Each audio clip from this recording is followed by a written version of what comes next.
Welcome to the Nurse Leader Dumpster Fire podcast. I am your co-host, Cindy Merritt. And I'm your co-host, Teresa Higbee. We are both nurse leaders, and we created this podcast to share our most challenging mistakes we have encountered in our nurse leadership journey. Hopefully, sharing these mistakes and lessons will help you avoid these on your own journey. We welcome all aspiring, current, and seasoned nurse leaders to tune in as we hope to bring honest, tangible, and valuable lessons, tips, and tricks, regardless of where you are in your nurse leadership journey. We need to note that while Teresa and I are both employees of the VA, that this podcast is not a reflection of or endorsed by the VA. This podcast endeavor is separate from the VA affiliation. Our stories will be adapted to protect the anonymity of staff and colleagues that we have interacted with, but we will do the best to convey the gist of our story and the take-home lessons. We will, of course, also be protecting any potential patient identities to comply with HIPAA and privacy laws. Thanks for listening.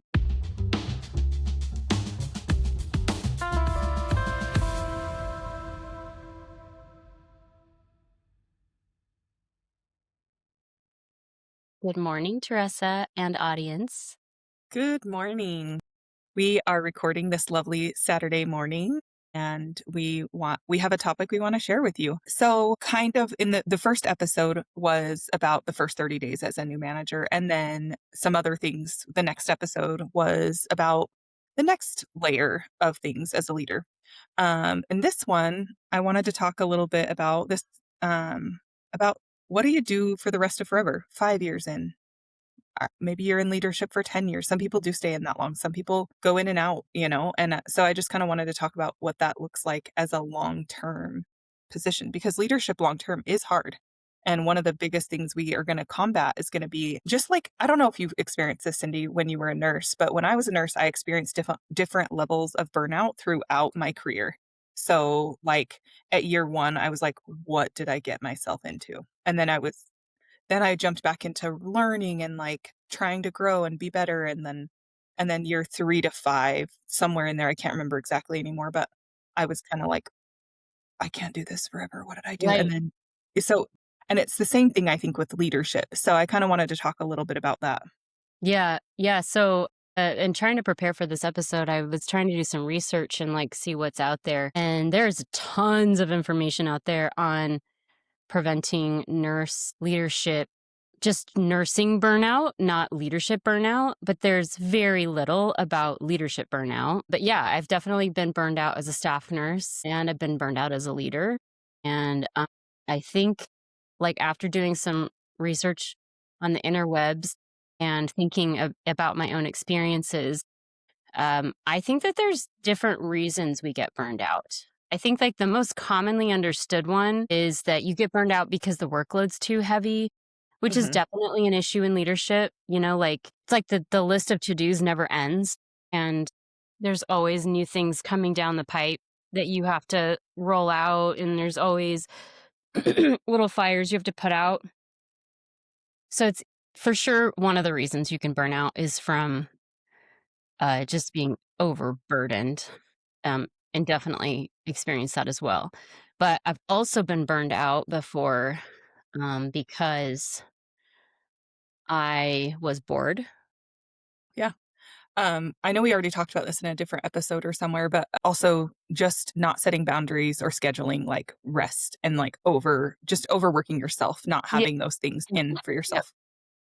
But like I think like one of the reasons I decided to get out of frontline management and go into uh chief nurse level or director level of nursing was because I am very uninspired by routine day-to-day taskiness, which frontline managers have to do a lot of because you're scheduling, you're timekeeping, you're managing education. Like there's stuff that you have to be like working on all the time, and it's like always the same tasks. Yeah. And that felt really uninspiring to me.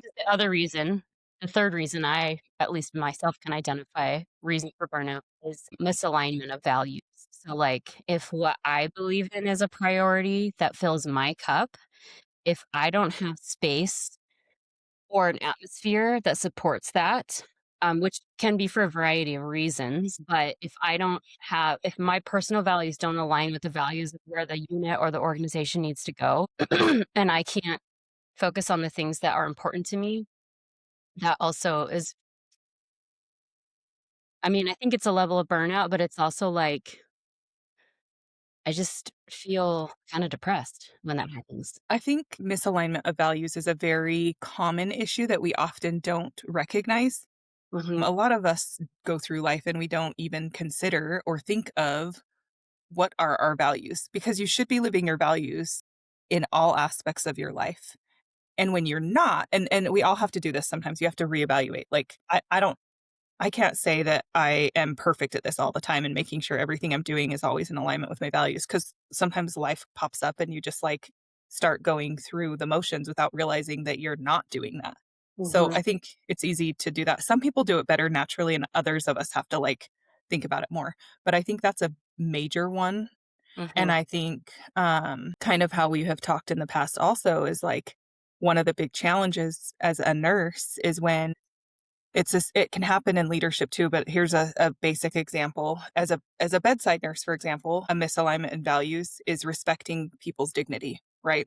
mhm, So you have yeah, a family member that comes in to the ER, to hospice, to whatever area you work in, but the family decides to change their mind. But the patient already does have something written down, but the can't family can in fact reverse some of that. yeah. And that is always super tricky to watch happen. And it is a misalignment for a lot of us, or it causes you some moral injury. And the a similar thing can happen as a leader. I was gonna say, like, that sounds like maybe the flip-flop of that is the moral injury, and I guess we really haven't talked about moral injury in leadership. But I think you're right. Like, for example, if you work for an organization that will not allow you to up your staffing needs, like let's say you're like COVID was a great example when there was so many sick patients and they were dying all the time. Flux of patients was so high and people were leaving the units in droves that even if you could hire nurses, there were like budget caps or there was an experience I had where we were super short and we had really sick patients and I wasn't allowed to cap our beds. And, like basically putting us in situations that were unsafe. And so I felt like that was like a moral injury to me because I was like, I'm not doing right by my staff or the patients. This feels wrong. And so, yeah, I think that's a good example. So basically what I did my research because I wasn't really sure how to approach this is I just like asked Google what causes leadership burnout and I got like some really generic stuff and it seemed very similar to what you might find for just generalized nurse burnout, but it was or like recommendations to not burn out, which was like protect your time and energy, which we've talked about, leave on time, Mhm. say no sometimes, don't say yes to everything you're asked to do, work on delegation and teamwork, give give away the tasks that don't require your specialty, your expertise. Let your staff step up and help out with some of those things, making sure that you're doing your mental wellness stuff like we talked about in a previous episode, going out on vacation and getting in nature and doing the things that ground you. Yeah, I um, think I agree with that. Uh, and then this was an interesting one I found that was actually this came from I have the link here, but I'm having trouble remembering exactly where I found it. It was a link from I think it was from like an NIH article. And when I went to look at it, it was actually related to nurse burnout, not nurse leadership burnout. But I thought it was interesting. It said adopt the 42% rule. Research suggests that high performers should aim to spend at least 42% of their time resting, recovering, or in low effort activities. Yeah, I was actually reading that as well. Have you Um, heard of that before? I have not heard of that, but lately it's actually something I have been forcing myself to implement, and it is challenging for me because you know me, I like to do a lot of things, but Mm-hmm. there are some days I come home from work and I'm feeling tired, Mm-hmm. and I have so many things to do, and I don't let myself do a bunch of stuff. Yeah. Yeah. Good. That's good for you. I have and it's been since and what I've been doing is like, okay, Yes, you have a bunch of laundry. Yes, you have a bunch of this. Yes, you need to do this and blah, blah, blah, blah, blah. You can do one of those things and then you're sitting and resting on the couch. Mhm. And so that's how I like have been. But it does mean that I'm not getting as many things as accomplished as I used to. But I'm trying not to operate from a place of constantly I'm on fire. It's a surprising amount of time though, 42%, that's, like, close to 50%. And so, like, this means, like Can we include sleeping in that so I that would assume so. I would assume sleeping is part of that. I don't know how else you would like, how would you work full time and exactly. 42% of your time? But I do think it would be hard to, like, have 2 jobs and and live. I know, right? I mean, even doing this podcast, like, I love doing this podcast, but it is time consuming, you know? It Like, is. we just spent an hour troubleshooting our sound again before we could even sit down and record. So, like, this even doing this takes up, like, a chunk of your time where you're trying to figure things out and, like, not have shitty content where we're just like, "What are we talking about?" Yeah. Agreed. So in all of this and the rest of forever, I'm gonna jump a little bit.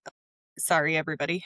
But I wanted to talk about Cindy has a lot of notes and things, but I wanted to jump to something that both Cindy and frequently struggle with intermittently. And I think most leaders do at times during their career, unless they're just completely perfect. And I'm really glad for those people. High five. I wish I could be you, but I'm not. Each to your So it's the one times you when can help. and you talked about this recently about feeling like a failure.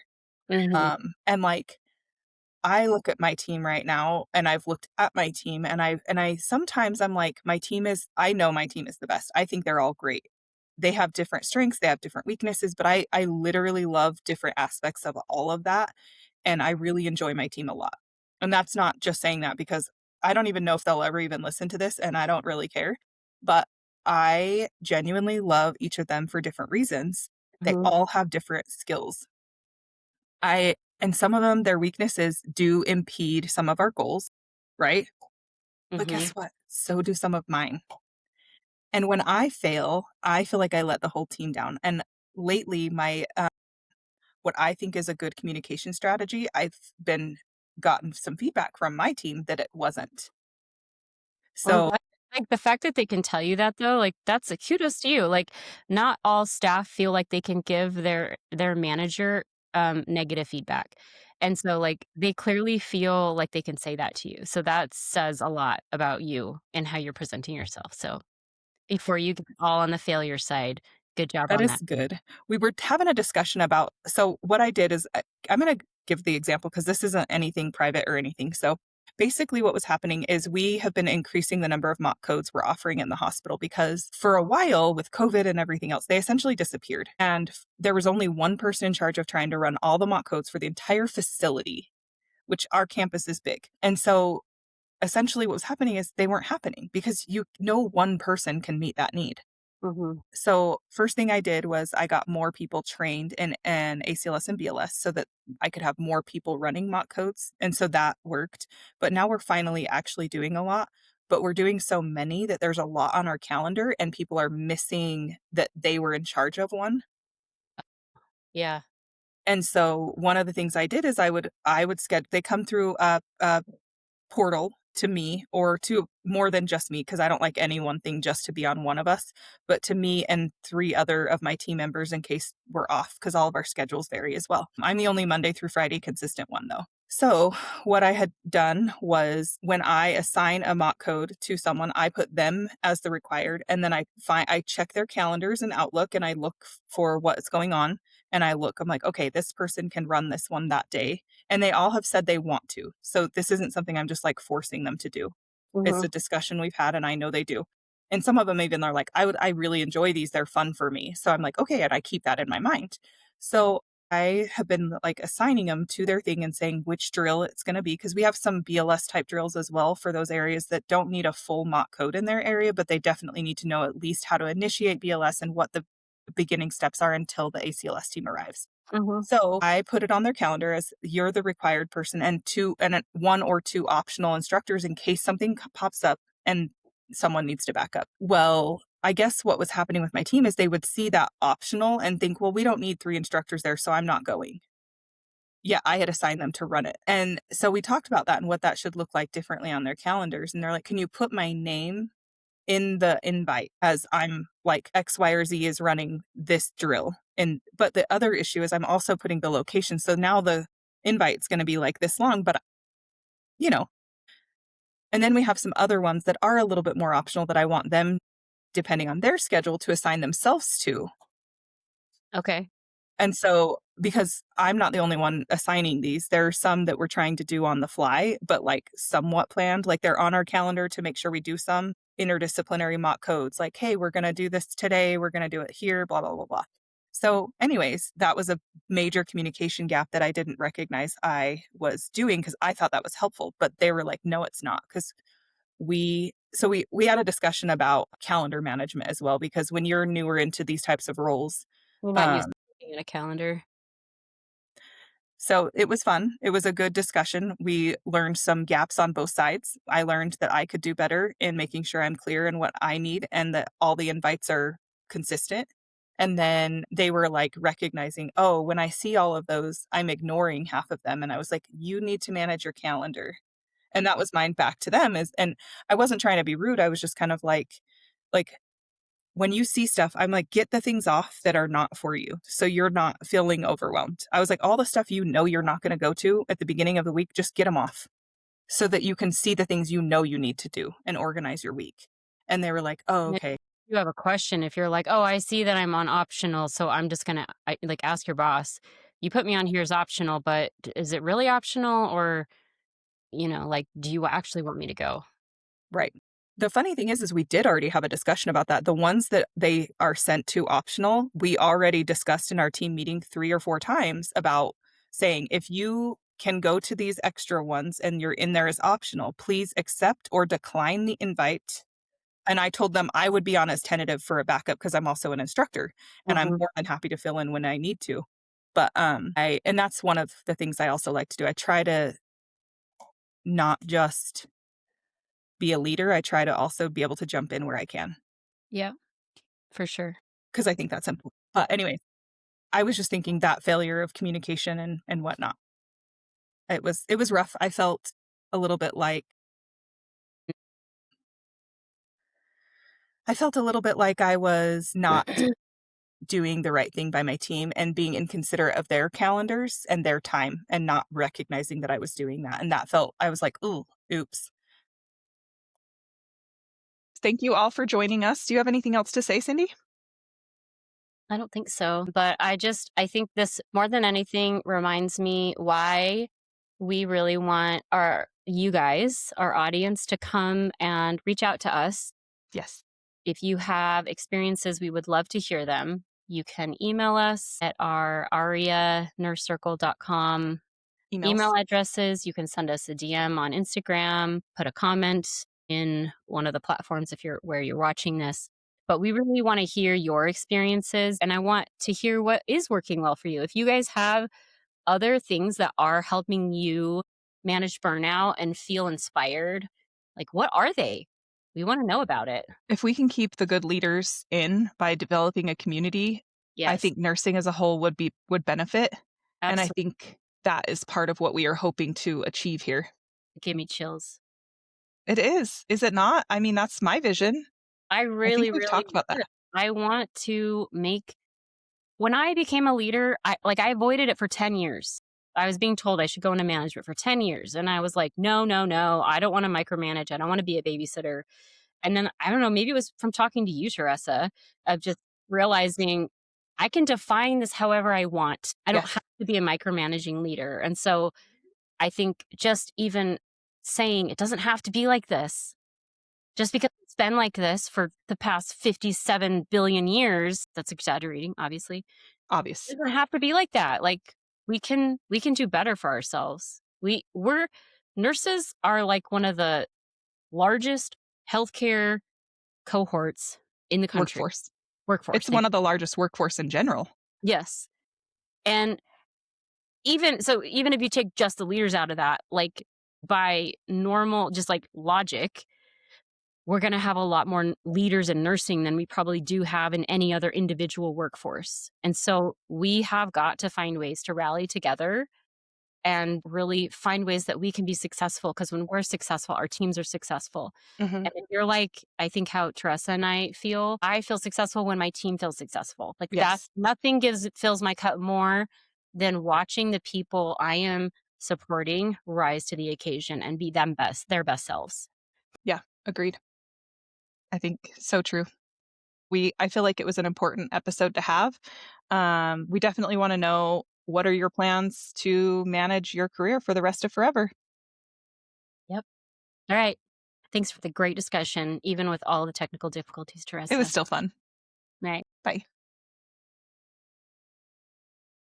Thank you so much for tuning in and listening to us and joining our Nurse Leadership Dumpster Fire podcast. If you have any ideas on topics or want to connect with us, you can reach us on Instagram at nurseleader_dumpsterfire_podcast or via email at Teresa@ariannursecircle.com or Cindy at ariannursecircle.com. If what we've been talking about resonates with you, please like and subscribe to support our channel. Thanks and bye.